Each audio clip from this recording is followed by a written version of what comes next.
Japan தான் அதிகமாக எல்லாருமே ஃபேஷன் பண்ணுற கண்ட்ரின்னு நான் சொல்லுவேன். பிகாஸ் நம்ம இங்கே ட்ரெண்டை ஃபாலோ பண்ணும்போது அவங்க அங்கே இண்டிவிஜுவல் ஸ்டைலை ஃபாலோ பண்ணுறாங்க.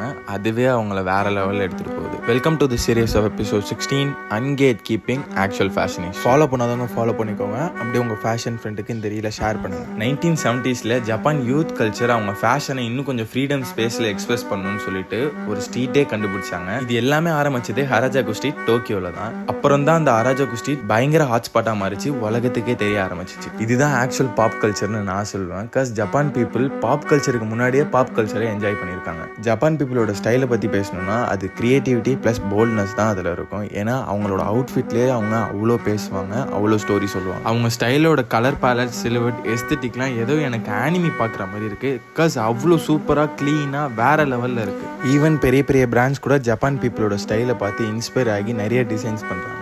இதனால தான் ஜப்பான் பீப்புளோட ஸ்டைல் உலகம் ஃபுல்லாக தெரியுது. தேங்க்யூ. நெக்ஸ்ட் வீடியோவில் பார்ப்போம். பாய்.